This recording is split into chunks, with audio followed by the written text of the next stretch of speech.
I'm Raven. And welcome back to Strange Narratives. Welcome back. How you doing? I'm all right. How are you? I'm here. I don't know. I'm kind of bummed. We got to re-record an episode, but it's fine. Yeah. We'll figure it Technical difficulties. We did, Always. however, add to the studio. You guys can't see it, but we did a little bit of soundproofing. So hopefully that'll help with any background noise. I know my kids can be a little loud and the dogs and stuff. So hopefully that helps us out a bit. Do we have any business? Just thank you all for tuning in again. Thank you all to our new subscribers. Hello, we love you. Please continue to hit that subscribe button. Give us a like. Hit that bell icon. Yep. Check us out on TikTok. We just got that up and going. We'll be posting shorts and stuff there pretty soon. With that, what are you talking about? I am going to run you through the Villisca Axe murder, the murders, as well as the house. This one's going to be kind of a twofer. It's not only a true crime case, that is also a cold case. Ooh. But it is also haunted as hell. I can see that. that. Heavy trigger warning right off the bat. This is a very brutal case. Also, obviously, paranormal stuff. So, if this isn't something you can hang with, bag out. This is a typical Taylar trigger. Taylar trigger. Yep. Are you ready? I guess. Let's ride. All right. So, I guess to start, I'm going to take you through the night of, and then we're going to rewind a little bit. Okay? I can dig it. So, around or just after midnight on, between like Sunday, June 9th, 1912, and Monday, June 10th, 1912, a person or persons entered a farmhouse in Villisca, Iowa, and proceeded to bludgeon the 8 people inside the residence. So it was 2 adults, Josiah Joe Moore and his wife Sarah Moore, as well as their 4 children, Herman, who was 11, Catherine, 10, Oof. Boyd, 7, and Paul, 5, as well as the 2 neighbor girls that were friends with Catherine, the oldest girl, Lena, age 12, and her sister Ina, age 8, Stillinger. So they were spending the night that night. That is probably like the last thing I would ever worry about happening to my kids when they were staying the night at a friend's house. I'd be like, oh, gotta worry about them sneaking out or maybe drinking or doing something. Not an axe murder or breaking into the house and murdering the entire family. And I'll get into it later how the mother finds out that her daughters that were staying the night were killed. It's pretty brutal. Wanna. So this investigation ends up going on for about 10 years. And is still technically unsolved to this day. We do have theories, obviously, and historians have their theories and stuff like that. And we'll get into a couple of the suspects and the theories later on. But this is a very notorious cold case in America, and it's one of the most haunted locations in Iowa. And then, if I remember right, there's like multiple trials, grand juries, a slander trial or like charge, and a couple other things happen with this case, but it's so crazy. I'm not going to go super in depth with the trials and stuff. I'll just tell you about the suspects. Yeah. But I'll touch on a couple of people. But so let's rewind a little bit. We're going to go back to Sunday, June 9th, 1912. So the beginning between, of that time. Yeah. So on that day, Joe and Sarah accompanied their 4 kids and those 2 neighbor girls, Lena and Ina, to a Children's Day service at the local Presbyterian church. Sarah, the wife, she was actually like a co-director, and her kids also participated in this event. They did like speeches and read Bible verses, all that kind of stuff. Fun. It was like a bit of a performance almost. So they all do that, and after like the service, and then of course the mingling that happens after a mass of any kind, Everything ends around like 9:30.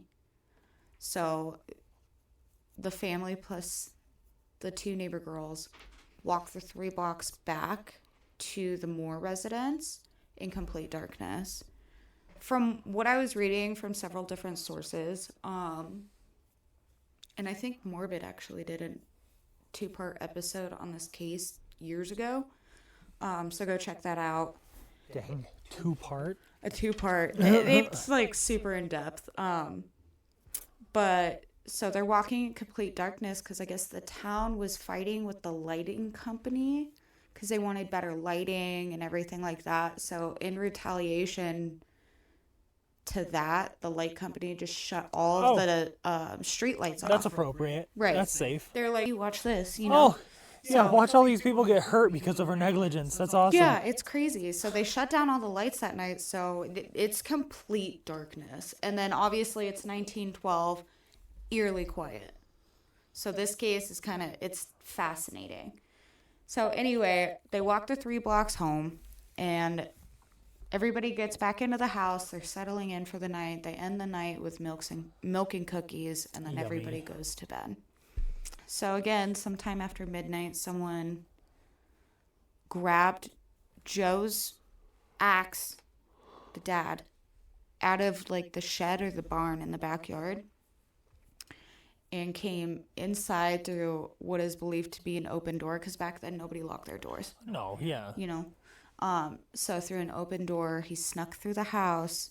He grabbed an oil lamp and split the wick in 2 so it casted a dimmer light. Oh, I didn't know that did that. What the fuck? So it casts a dimmer light so that people wouldn't wake up to like the light. You know what I mean? Because Yeah. if someone walks in my room or like turns on my closet light or my bedroom light, the hallway with a bright ass light, yeah. especially back then when there's no other light pollution, that's bright as yep. And proceeded to bludgeon everybody inside. How the fuck Right. But how does he get past the first without making such a commotion that the rest of the people in the house wake up? We'll get into it. Like I said, this one's brutal. So, and we'll get into some of the theories too.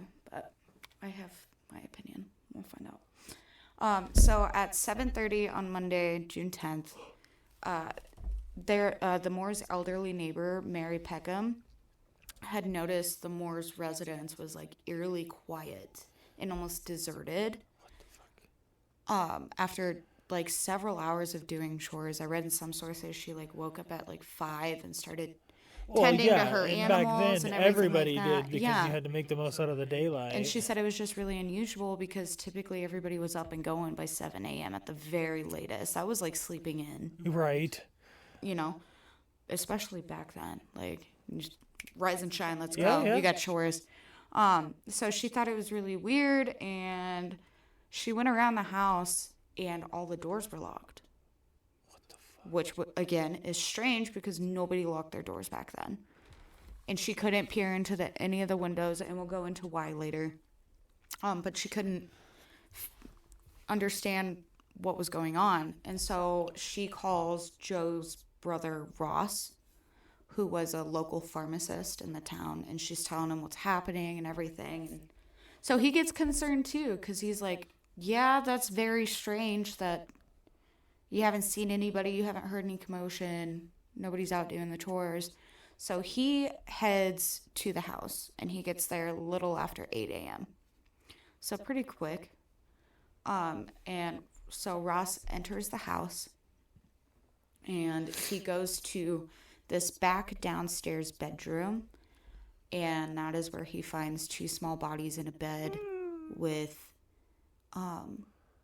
covers over their bodies and blood on the headboard. So we're getting into it, so trigger warning from here on out. All right, bye.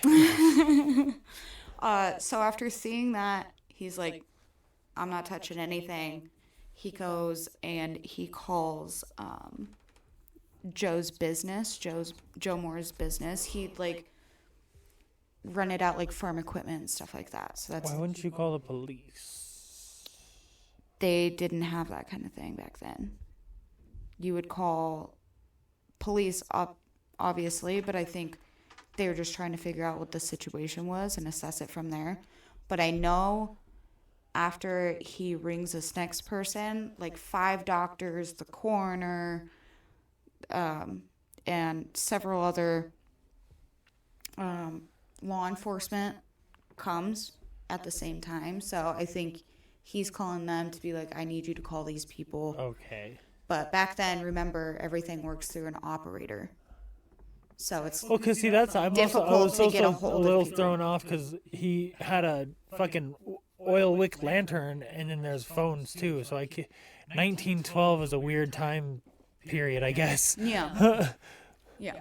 We had electricity, but not everybody had electricity. Or you only Right. had And certain only like electricity? maybe like 3 people had cars and stuff. Like Right. it wasn't like you had to be wealthy to have cars. But I digress.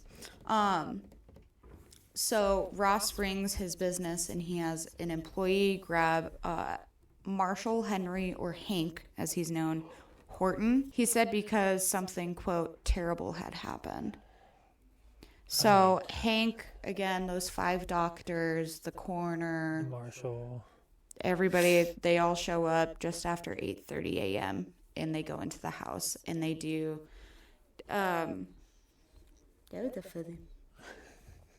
so they all get there and they go into the house and they do like a sweep at first, which doesn't make sense to me. If you already got the call that there's bodies, you should, like, I don't know. It's 1912 at all. right? So. Who knows? So they go inside and they're looking around and they go through all the different bedrooms. Hank and the doctors and everybody, they come back out and he said, quote, "My God, somebody has been murdered in every bed." So once investigators got there and everything, they like obviously start doing the sweep of the home and stuff like that. And they noted quite a few strange things with this crime scene. So in that downstairs back bedroom, this is where the neighbor girls are found, Lena and Ina. Not only did they find the bodies of the 2 girls, Lena, the oldest one, the 12-year-old, her body was in a very weird position. I'm not going to go into why. But her face was covered with like a little boy's jacket. The sister, I believe, was covered with like a blanket or a sheet. But Lena had been put in an unnatural position, which there's a lot of speculation as to why, but her nightgown was also lifted up and her underwear had been taken off of her and was covered in blood and thrown under the bed. So there's that. But they had noticed in that same bedroom that the partially cleaned axe was leaning up against like a south wall in that room. And next to it was like a 2 to 4 piece or 4 pound piece, like slab of bacon. What the fuck? That was wrapped in like a thin like linen cloth, like almost like a cheesecloth. So that was leaning up next to it. Oh, sure, it was bacon. Yeah, it was bacon.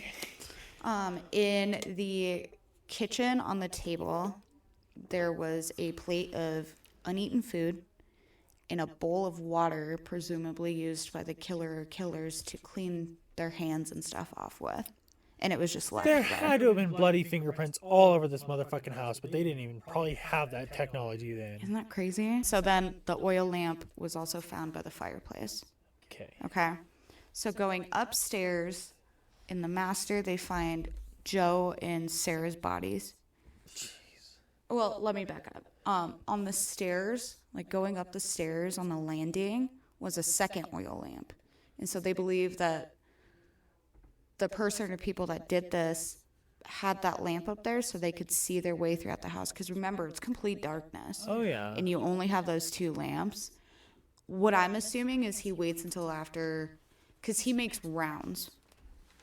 I'll just put that out there now. Spoiler alert. He makes rounds throughout the house in order to one, not wake anybody up to cause any screaming, but I think two, just to make sure they're actually dead, if that makes sense. So they found that oil lamp on the stairs, and then in the master bedroom they find Joe and Sarah's bodies. From what I could read and what I could find, Sarah's face was the only one that was actually like cut with the sharp end of the axe. Everybody else was hit with the back end. Everybody else was hit. Why are you using axe? And so was she though, but everybody was bludgeoned with the blunt end of the axe. What the fuck? And it's apparent because there's gouge marks in the ceiling, which they believe he did after. So they think that what he did was just because one swift hit with that blunt end, that's enough to crack a skull and kill somebody. So they think that the person that did this smacked all of them in the head and like at least knocked them unconscious. This was all done when everybody was sleeping. Yeah. So if that's any hope there, I hope that nobody woke up during this. I hope nobody suffered, but it is believed that everybody was still asleep during these attacks. And so Joe's face was beaten in like till he was like unrecognizable. It is believed that he had about 40 blows to his face. Holy his shit. eyes were gone. See, his head was that's caved like a hate in. killing. There's a lot of rage. This is like a frenzied spree in itself. Like, it's crazy. So he was completely unrecognizable. His eyes were literally just gone. Jeez. Because of the amount of times that not only was he hit, but the force. It's insane. All the kids and Sarah, they're believed to have at least 20 blows to the head. And then again, Lena, she was posed in a very particular way. I'm not going to go into it, but her nightgown was raised up and she was exposed. Everybody was covered with like blankets or cloths, jackets, anything this person or people could find. And they covered all of them, as well as every mirror and glass reflective surface in the house. So we're talking the windows. So they didn't even want to see themselves while they were doing it? Yeah. But I mean, if you think about like, I read in a couple sources back then in those like times, it was believed that you needed to cover all the mirrors in the house when somebody was like deceased in your home in hopes not to trap their souls.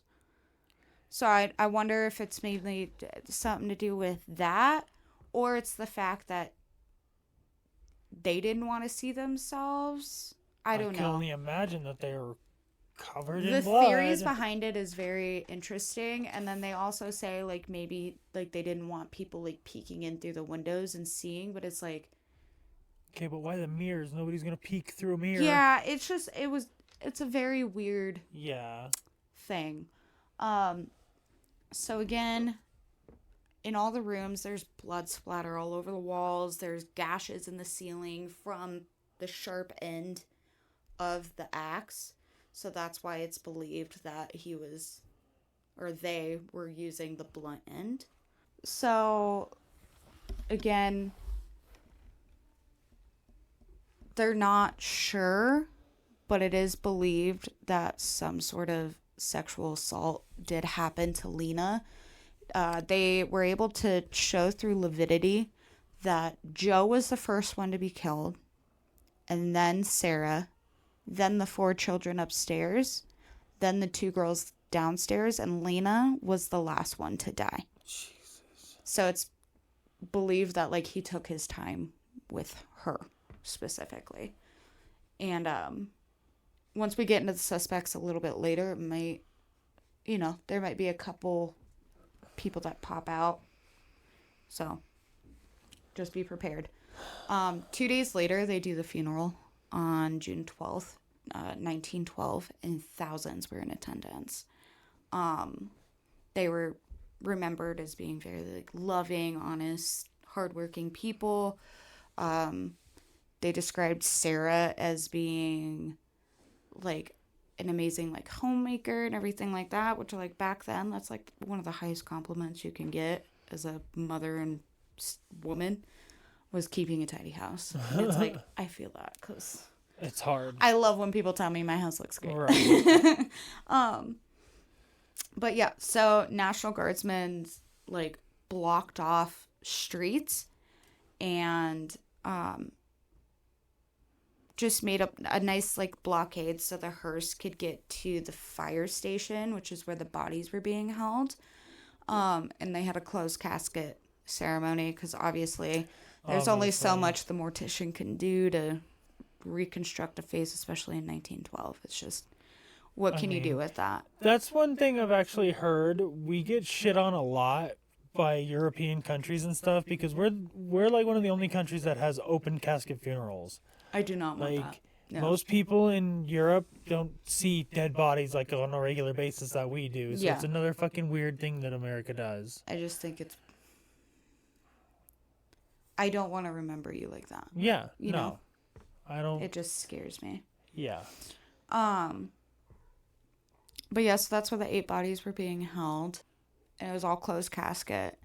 And in the like funeral like entourage, you know, when they're like driving away, and there's typically like a bunch of hearses and cops and stuff. They had 50 carriages in the funeral court. Wow.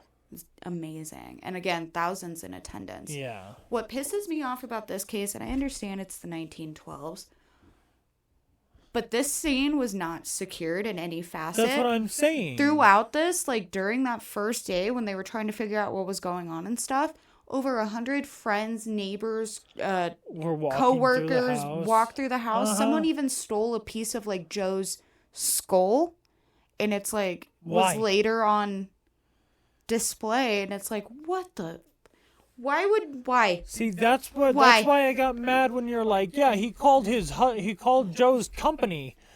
No, call the fucking police and only the police. They didn't have 911 back then either, so remember that.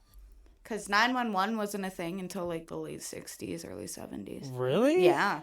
Like, still, just the concept of going to his company before you drive to... What I'm almost wondering is maybe it's because they were in town and they could get to the police department faster than it would take for them to call the operator and get I feel pressed like in. If you're calling an operator to get transferred to the company, then you can call the operator to get transferred to the sheriff's office. Yeah, I don't know. It's weird. Yeah, I just feel like this entire case is very weird. A fucking really piss poor job on the police side. Right. And so obviously the cops really like focus in on this. The early onset of like forensic investigation they did in this is like really interesting. If you want to know more about it, I implore you to dive in because it is fascinating. The way that they go about processing the scene once they finally process the scene correctly. That's already been contaminated beyond fucking recognition. Right. And so obviously there were several suspects over time. And though, like I told you in the beginning, there was a couple trials and grand juries and everything like that and charges brought against people. Nobody has ever been charged in this case. So it is still technically unsolved to this day. And it's been, what, like 111 years? Yeah. That's crazy. That's pretty fucking nuts. And it's still I don't think it'll be solved at this point. And we don't know. There's so many theories. And so I'm going to get into some of the suspects right now and just do a quick overview. So the first one happens to be a state senator. Weird. Right? Kind of crazy. His name, Frank Jones. Good old Frankie Jones. So Frank Jones was like a very successful businessman, probably like one of the most successful in that town. He owned a farming equipment rental. Oh, okay. So that's property. how he knew them. In the same building that the Moores end up having one as well. He was also a car salesman, which, like, probably at that point not very lucrative, just because, like, Not a lot of people can afford a car. Yeah. So he did a lot of crap. He was also at one point too, like, he was a teacher at one point. So there's that. But him and Joe Moore's, I guess, like, drama started when so Joe was an employee of Frank's for a long time, and he really took him under his wing, taught Joe what he knows and everything. Once Joe got what he needed out of it, he went and he started his own company doing the same thing and stole one of their biggest, like, competitor, or one of their biggest, like, orders, John Deere. Mm-hmm. That was one of their biggest clients. Oof. And so Moore took them with him. And so that's kind of what initiated. Oh, they think it was like a that, revenge killing. So there's that. And then it's also widely speculated as to why he makes a good suspect is because, sadly, Josiah Moore was having a, like, crazy ass affair with Frank Jones's daughter-in-law. Ooh. So she was married to his son Albert, and these two were having an affair. She was like a socialite. Pretty much, from what I can tell, she only married Albert for the money because he was gonna inherit Frank's company once he dies.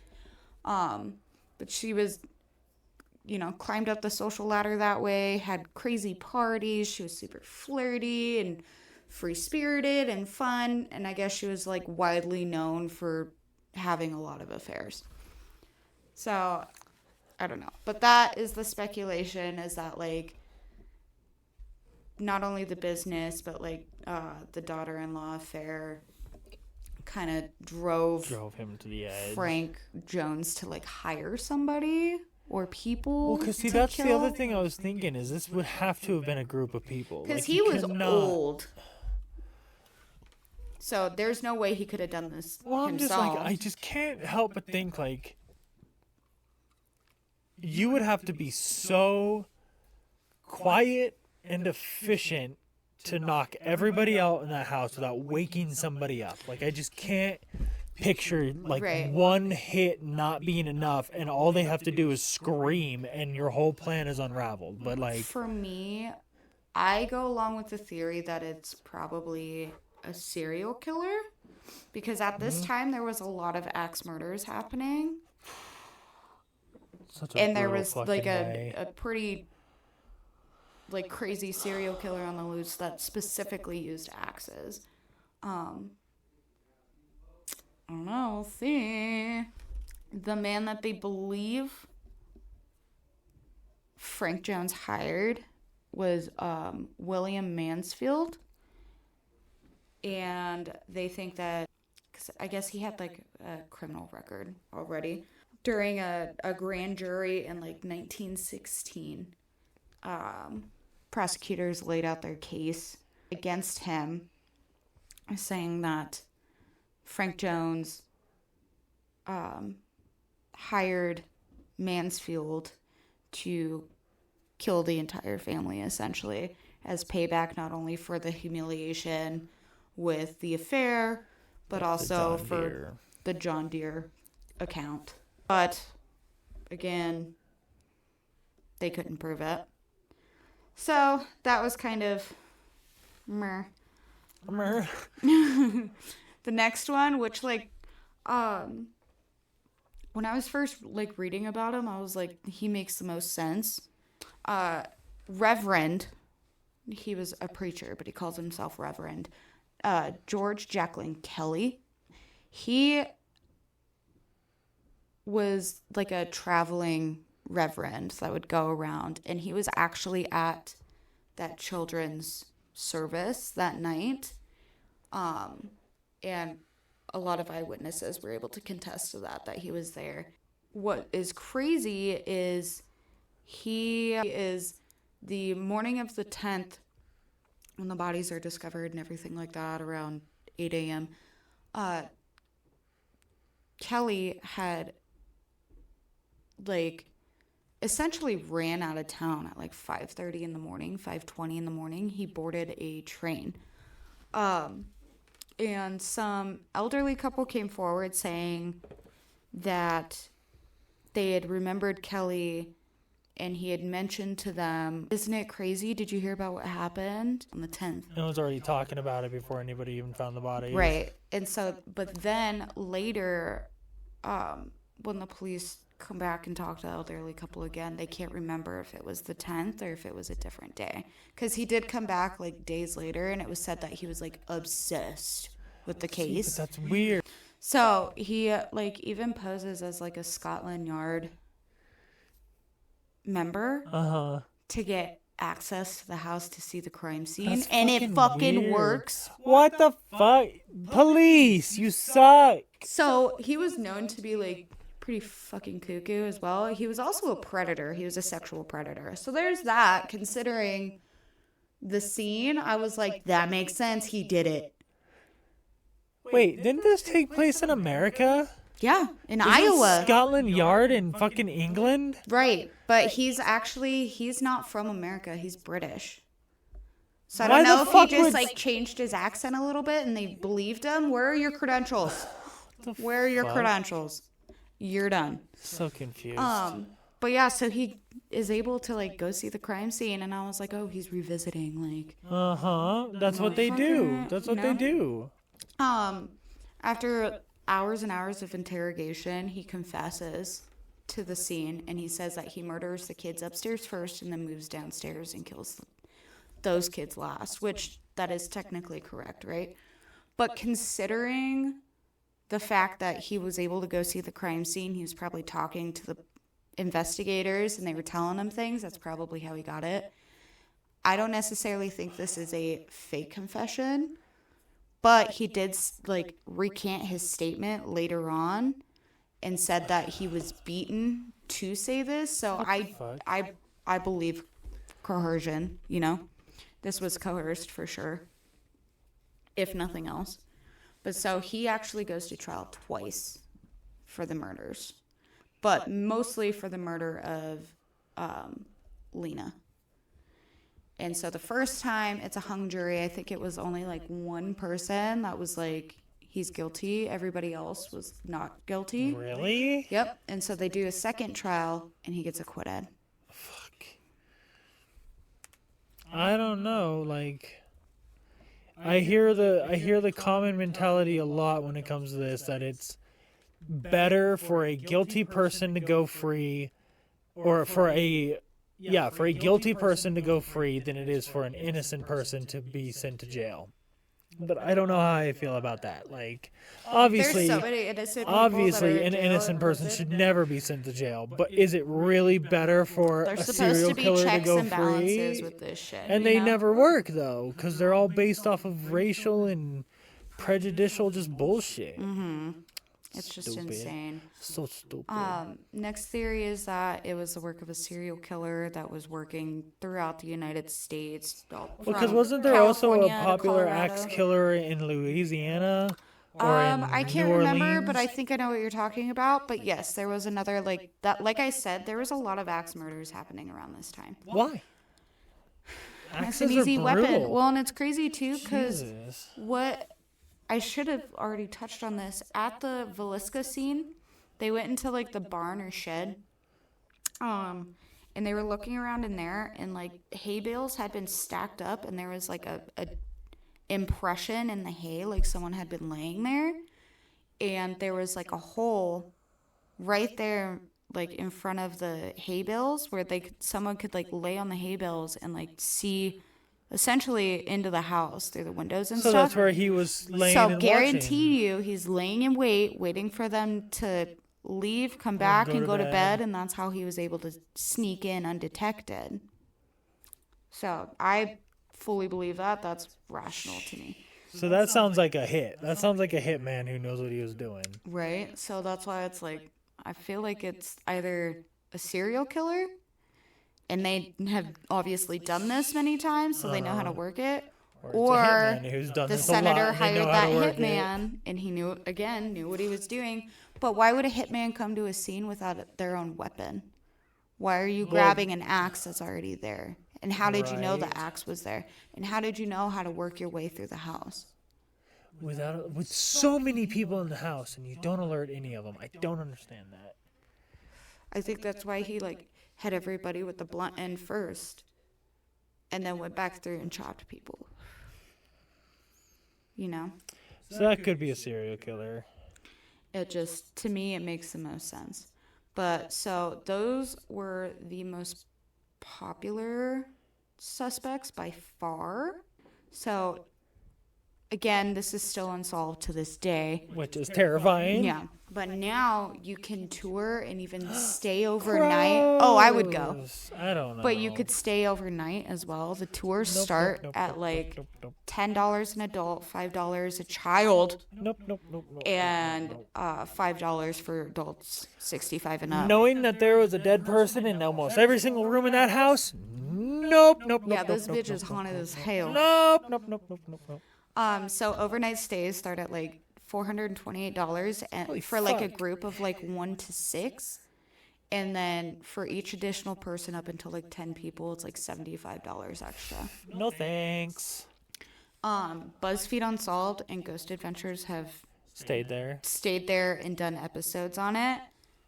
They're decent. They're pretty good. And in November 2014, a man stayed there for a solo overnight, and was attacked and stabbed in the chest with his own large hunting knife. And the caretaker, Johnny Hauser, was the one that found him, and he got rushed to the hospital. And the man said that he didn't remember. He remembers antagonizing the spirits in the house, and then next thing he remembers is waking up in the ER. With his knife embedded in his chest. Yeah, don't fuck around and find out, bitch. It was found that the wound was self-inflicted. So with that, his ass was possessed. The caretaker, doesn't think the house is haunted, but he says that it, quote, has a dangerous effect on people in their mental state while inside the house. That's fucking terrifying. That man, he survives, by the way.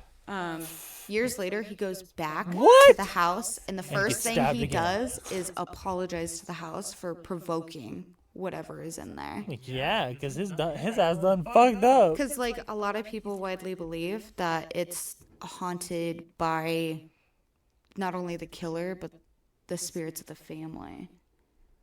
That the killer came back to just feed off that energy of what they created. You know? That's gross. So inside the home, there's a couple instances of what people have experienced, such as flashlights being turned off and turned on by themselves, intelligent responses on several different kinds of equipment used to communicate with ghosts, like EMF detectors and stuff like that. Disembodied footsteps and voices, things moving by themselves, really bad, unsettling vibes, feel like someone's watching you and stuff like that. And then, of course, ghostly apparitions. I still think the most definitive case is a dude got stabbed in the chest by a house. I want to go there. I don't. I do. I want to do a tour. That. I would not stay the night. Absolutely not. No, but I would want to do a tour. I don't know. I can't. Oof, that's such a heavy. No. Yeah. You're definitely going to need a cleansing after that. Yeah, Smudge yourself, bitch. Yeah. But fuck no. That is the Villisca Axe Murders and the house. It's pretty heavy. It's heavy. You always, that's not the only case that you hear of where it's an entire family of multiple people getting murdered. 8 people. Well, and I didn't even get into this. So, all morning, Sarah Stillinger Lena and Ina's mom, was trying to get a hold of the Moore household all morning to talk to her daughters. She found out hours later when she called the operator to connect her to the Moore house. She was like, hi, like, can you connect me to the Moore house? And the operator was like, because like word had traveled so fast, she was like, everyone in that house is dead. That's how she found out that her daughters were murdered. Where's your empathy? Cold-blooded bitch. Everyone in that house has been murdered, is what the operator told her. That's how she found out. Operator, that's not your job. That's fucked up. You can't be like, okay, and who are you? God, what the fuck, dude? Oh my God.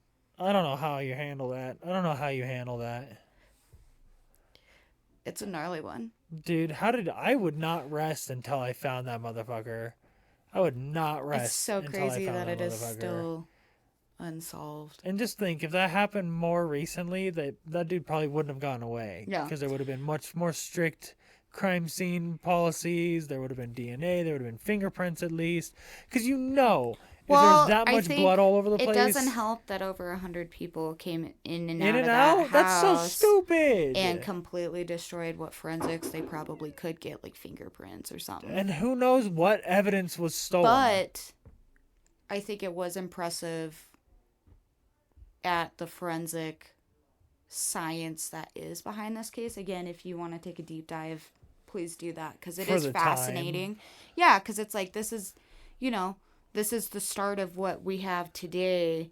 And so it's kind of impressive to think like back in 1912, they had the wherewithal to not only use common sense, but be able to, put 2 and 2 together to make 4. So it's crazy because there was like a shoe by the like left side of the bed or something in the master bedroom that had been filled with blood. And that's why they also widely believe, because it like dripped off the bed.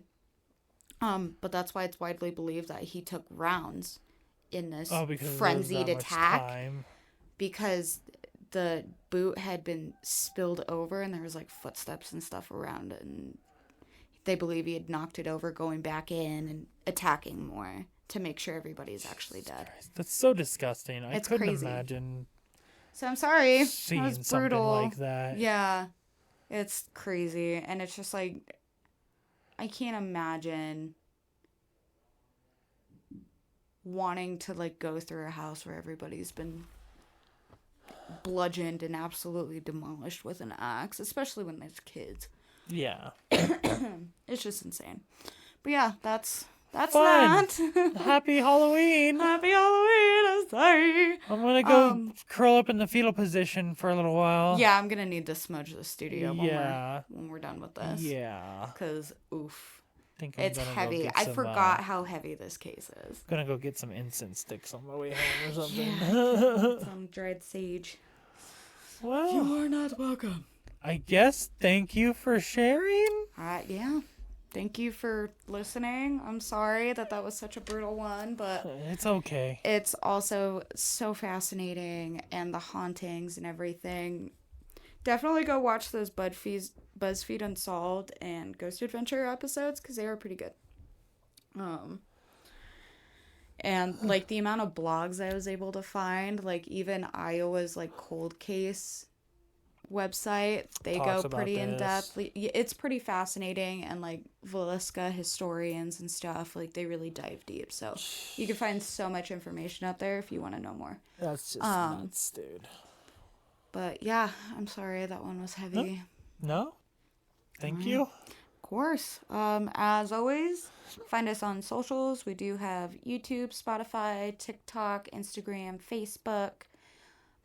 Hit us up on our Gmail, StrangeNarratives@gmail.com. Send in personal stories, suggestions, feedback, fan art, whatever you want to do. Yeah. We love hearing from you guys, and we love, hearing your feedback and what you have to say and what you feel. So, as always, thank you for all of our new subs, and don't forget to like and share with your friends. Tell them about us. And hit that bell icon. Yep, get those notifications so that you know when we upload every Wednesday. And I think with that, we're gonna bag out. All right. Bye. Peace.